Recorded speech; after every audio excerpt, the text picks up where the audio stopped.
The HBT HiToms have 6 games remaining in the CPL season this year, and tonight they go up against another West Division rival here at McNair Field against the Forest City Owls. AJ Myers, Adam Oppenheim will take you through this one. The HiToms currently are second to last in the West Division for the second half, and a record of 7-11, and they're on a 3-game losing streak. So too are the Forest City Owls. However, there's a big difference. The Owls, they won the West Division in the first half of the year. They've already clinched a playoff spot, so this second half hasn't meant too much to them. Of course, they do want to hopefully go on a winning run before they go into playoffs. But either way, though, Adam, the HiToms, they need to win if they want any chance of getting near the Blowfish or Zookeepers at the top of the West. Yeah, the HiToms right now are 5 games back to the Lexington County Blowfish. And with 6 games today, if the HiToms lose today and the Blowfish win, the HiToms are eliminated. And the HiToms are going to be facing a Tennessee arm in Austin Hunley. He didn't see any action his freshman year at Tennessee, but in the CPL this year is an ERA at 5.19. And this is his 8th appearance, all of those starts. He has 24 strikeouts. In his last outing against the Bigfoots, he gave up 6 earned runs, pitched 4 1/3 innings, and he walked 5 batters, which is half the amount of batters he's walked all year. In total, he's just walked 11 guys. So the HiToms will have their hands full against Hunley. The lineup for HBT is a lot of familiar names we're used to. The 1-2-3 will be King Kepley, Rowan Watt, Austin Deering. Then will be Josh Karen, Jack Spike. And the bottom of the order will be Josh Davis, Andrew Fernandez, Garrett Fisher, and Nate Chrisman. It's a very windy McNair Field here tonight. When we first arrived here around 4 o'clock down on the field, it was really hot, but the sun has completely disappeared via the clouds. And Adam, I think the players are going to have to deal with the wind now on the field. Yeah, it's very interesting. There is a lot of wind. We're near the broadcast booth at the top of the stands, but it's definitely going to play a factor in this game. And obviously the heat going down, it's a big thing. I was on the field before the game. Was steaming hot a couple hours ago. There is no sunlight on the field now as Kane Kepley swings at a first one. It's right towards the shortstop, and he throws over to first for a quick first out off the bat of Kane Kepley. Yeah, good play by Badalack. And interesting, it's grass and dirt fields, which I feel like the HiToms are outnumbered because they have won at Finch Field by the other CPL teams. Interesting with McNair Field is that the lines from first base to third base are grass, not dirt. So just one interesting aspect, along with left field, which there's a wall. As now there's Rowan Watt in the batter's box. He looks at a first pitch for a strike. Forest City's defense in the outfield from left to right is Sam Yelton, Josh Pagozzo, Wade Kelly. Infield from left to right, Garrett Dill, Clay Badalack, Drew Pagozzo, Will Butcher, and then behind the plate for Forest City is Mikaja Dill. Rowan Watt's behind 0-2 in a count, as Hunley already has a quick first down. He deals to Watt. This one is on the outside for ball 1. And I think the only other field that had the grass first and third base lines was Wilmington. I think we were told about that early in the game. Hunley's 1-2 on Watt. Is hit into fair territory by Watt. It's a blooper out to right field, and he'll have himself a base hit. Rowan Watts had an extremely hot bat coming in. He's just been hovering right around the 300 range and now is going to be well above it. Another hot bat will follow Watt in Austin Deering. He's batting .369. That's the best average on the team. He's making his 34th appearance in a Tommy's uniform. He's been here since the start of the summer. He's got Rowan Watt on first. His first look at delivery is hit out towards left field. Running onto it is Sam Yelton, and it's just going to bounce in foul territory. But that is exactly what Austin Deering can do.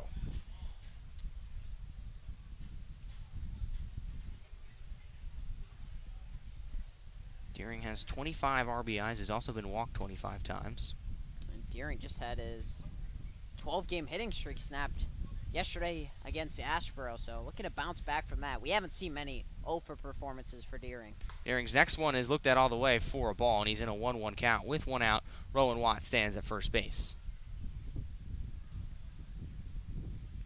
Watt this year does have 10 stolen bags, so he can be a threat on the diamond. That's where Hunley looks now.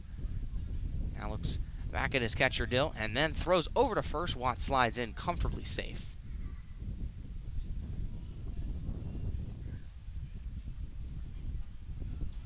Hunley takes a few more quick looks at first. And now gets set to fire in the 1-1. Another one on the outside, looked at by Kane Kepley for ball 2.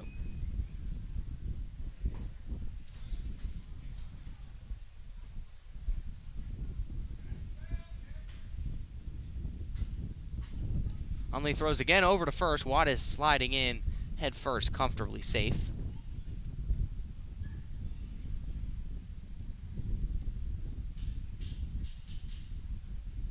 Be a 2-1 for Austin Deering. He swings and misses, and it'll be in a 2-2 count with 1 out.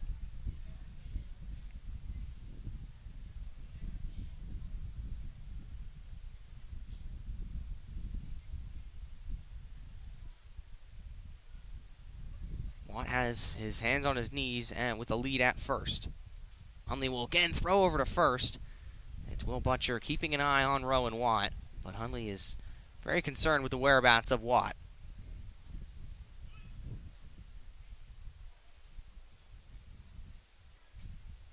2-2's on the way. Rott's got his foot on the gas. It is fouled off into the dirt right near home plate by Austin Deering. I like the aggressiveness early on for the HiToms to send Watt. They honestly don't have a ton to lose in these games. Obviously, you need to win them, but I mean, they pretty much need to win every game the rest of the season. So you might as well, try new things out, experiment with new players, get them more reps during the summer before the season comes to an end. 2-2 for Deering is on the outside, looked at, and it's a full count for Austin Deering.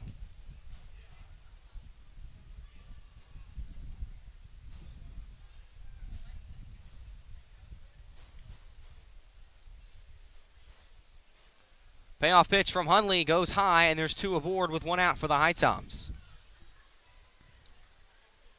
And Austin Deering's been a great hitter after the All-Star break, and pretty much the entire season, but his eye has greatly improved this season in terms of drawing walks, and has tried to limit the strikeouts. In order for that to happen, you stop chasing out of the zone usually, and that results in more walks. And also, Adam, against Hundley, we were wondering how many HiToms batters would be walked tonight, as it's Josh Karen swinging and missing on his first look at a pitch. And in the first inning, they already got 1 guy walked. Yeah, now Deering has 26 walks, 37 strikeouts. 37's a pretty high number, but 26 free passes really balances it out a lot. 0-1 for Karen. Again, shoots high.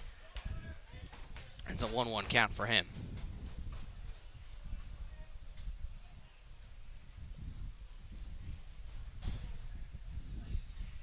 Rowan Watts over at second. Deering's at first. Delivery to Karen is in the zone for a strike. Looked at by Karen all the way.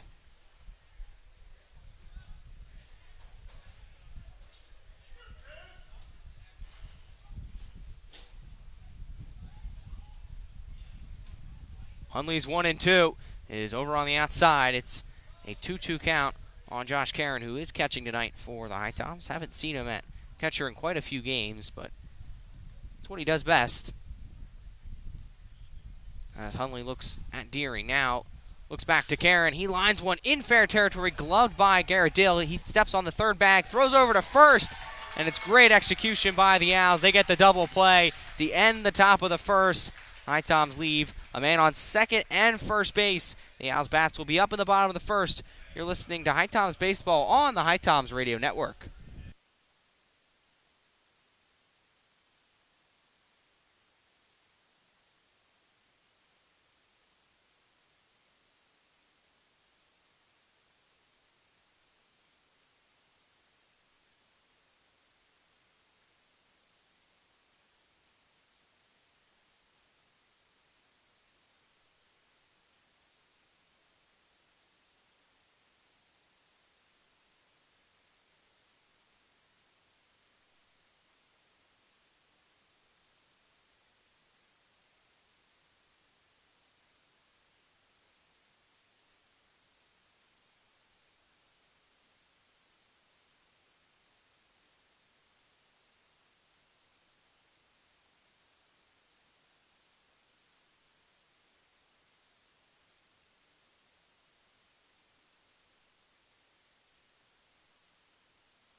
Welcome back to McNair Field here in Forest City, North Carolina. It's the HBT HiToms taking on the Forest City Owls, and it's a brand new arm for the HiToms, making his debut in the CPL, and for the Tommies, Scotty Metzler out of Lenore-Rhine, just finished up his redshirt junior year.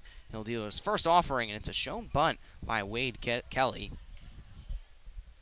Metzler at Lenore-Rhine in 2023 had an ERA of 3.24 in 16 innings pitched, so he had a strong spring year, looking to continue it over for the HiToms in these final few games. Sits in a 1-1 count on Kelly. And the HiToms have Nia pitchers, and Metzler just trying to clean up the mess for the Tommies. Metzler's 1-1 is in for ball 2.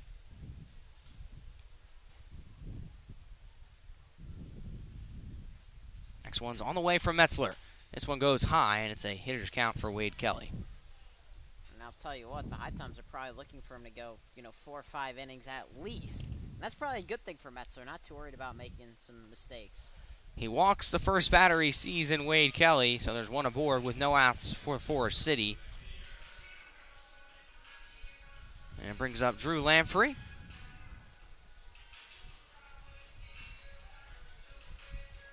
Lamprey, a redshirt freshman out of NC State.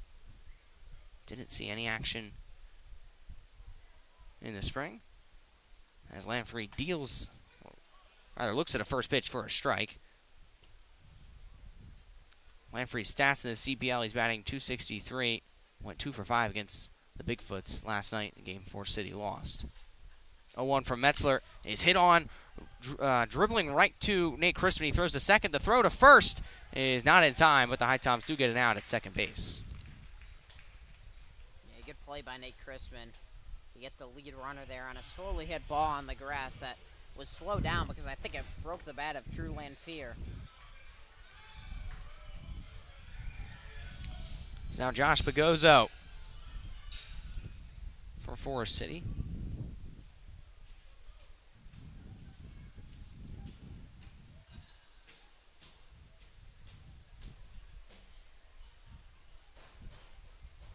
Lamprey. Metzler deals to Pagozzo. It's on the outside.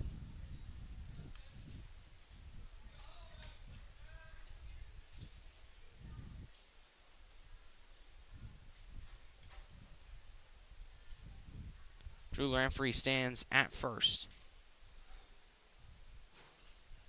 Metzler deals the 1-0. It's on the corner for a strike. That's a 1-1 count on Pagozzo.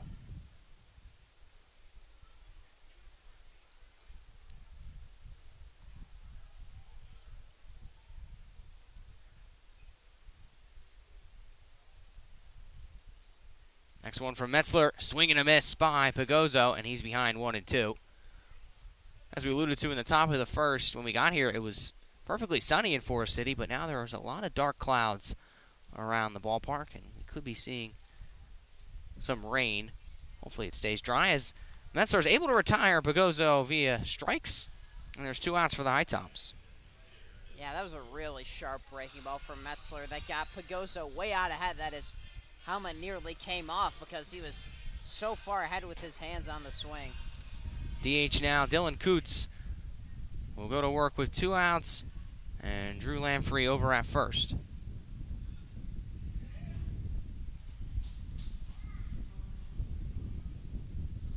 Metzler deals to Coots. He checks swings. It's a strike.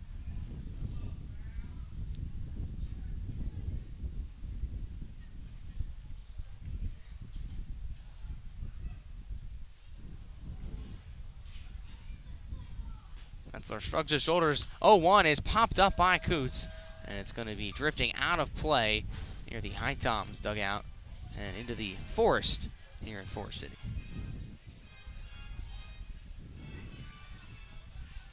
HiToms tonight rocking the gray pants with blue tops, while Forest City have white pants, and it's Star Wars night at the park, so they got a Star Wars themed top that is mainly black with yellow numbers, as Metzler's 0-2 goes high, and it's a 1-2 count for Dylan Coots.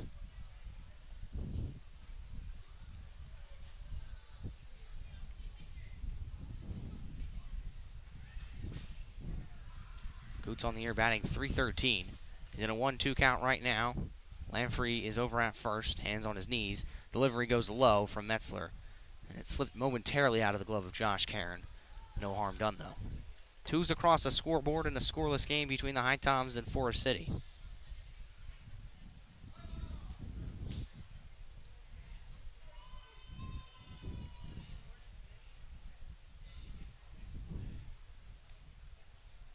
Metzler fires in the pitch. It's hit up into the air, and this one again will drift back out of play.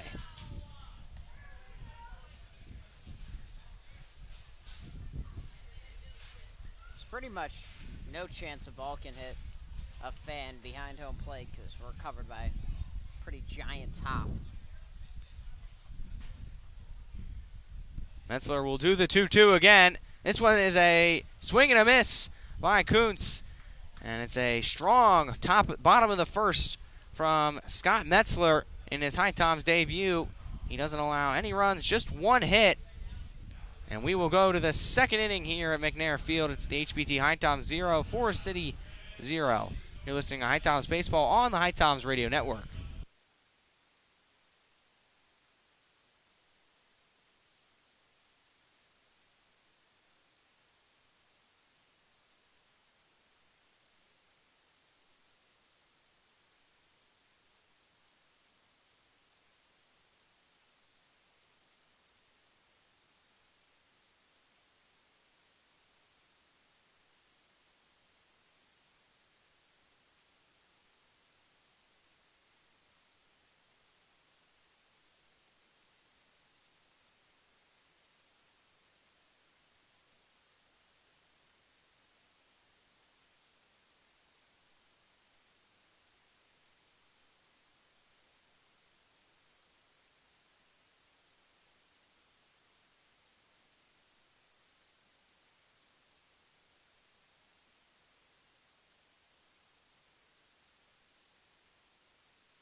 Jack Spikes in the batter's box to start the second inning here at McNair Field between the HiToms and Owls. Austin Hundley had a productive top of the first. He'll look to do the same in the second, and his first one to Spike is in for a strike.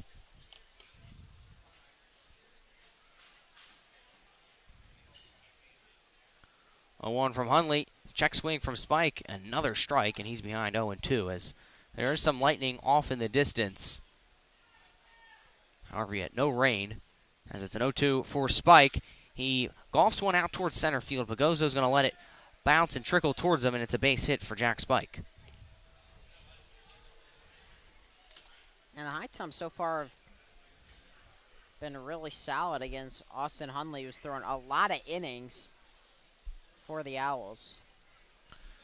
Josh Davis steps in the batter's box. Davis still recovering from Tommy John, so he can't play every night. But when he has played, we've mainly seen him at catcher, although tonight he's out in left field. Hundley deals to Davis. He looks at it on the outside for a ball.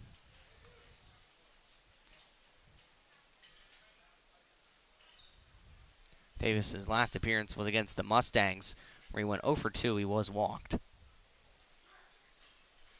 He's ahead 0-1 as Hundley delivers. Again, this one is in for a strike as Davis looked at it.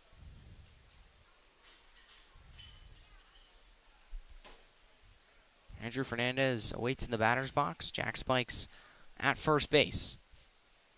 Scoreless game just getting underway at McNair Field. Another one looked at by Davis, high for ball 2.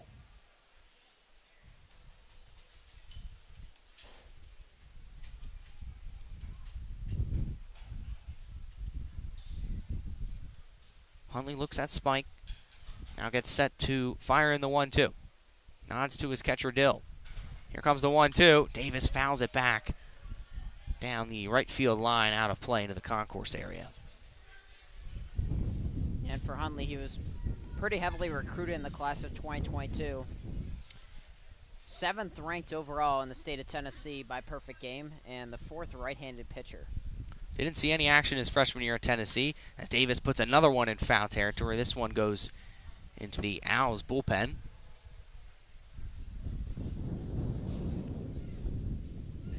And there is really a giant dark cloud behind us, AJ. It's kind of just lurking right over the field, and you almost think it's inevitable that we will see some rain, but we play on in a 2-2 count for Davis. He looks at the pitch. He's in a full count now. Jack Spike still at first. Spike this year only has 2 stolen bases, so not known for running around the diamond.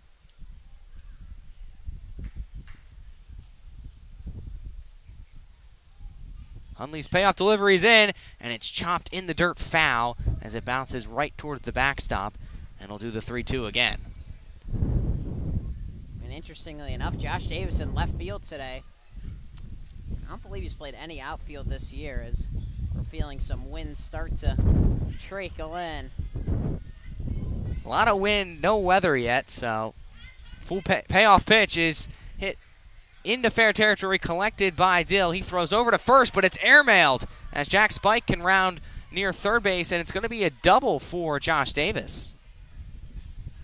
Yeah, that was a really poor throw by Garrett Dill, who had plenty of time to get Josh Davis, and just threw it way wild, and that's most definitely going to go as an error on the third baseman. Brings up Andrew Fernandez. We have 2 in scoring position for the HiToms.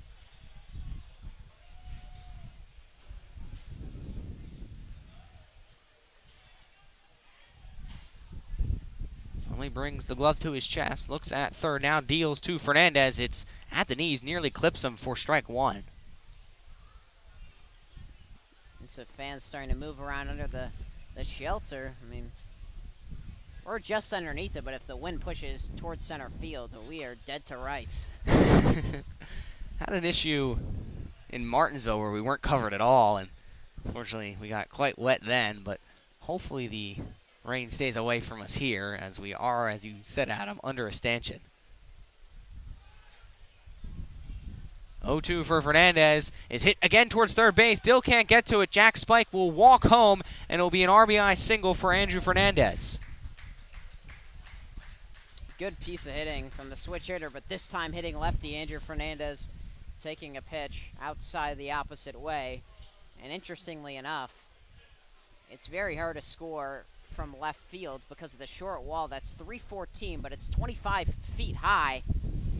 But that means a runner from second on a ball to left field, you're probably not going to score if it's hit directly to him off of bounce.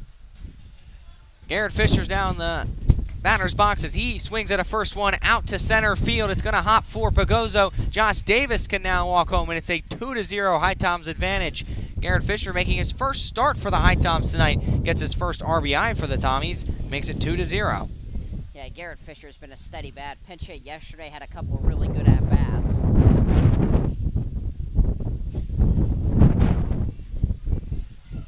It's now the 9-hole hitter and Nate Chrisman.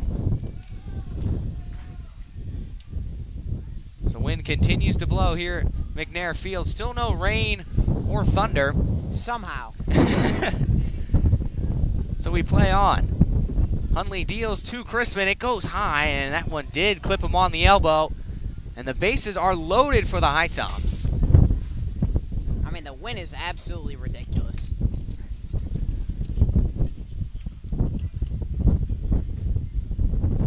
As now there's going to be a meeting at the mound. We are in some very windy conditions in Forest City.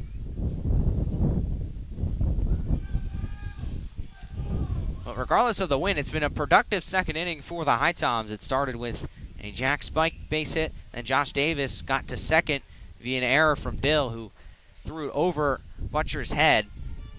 And then Fernandez got an RBI single. Fisher followed it up with an RBI single of his own. And then Nate Chrisman was just hit by Hundley, and it's the top of the HiToms order with Kane Kepley.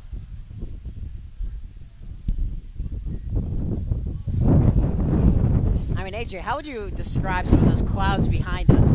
Well, it's very dark, and it's more the wind. wind. I'm surprised it hasn't rained yet. This is terrorizing wind, really, especially for us high up. I don't know how it is just down on the rain field. Delay the game. This is so uncomfortable.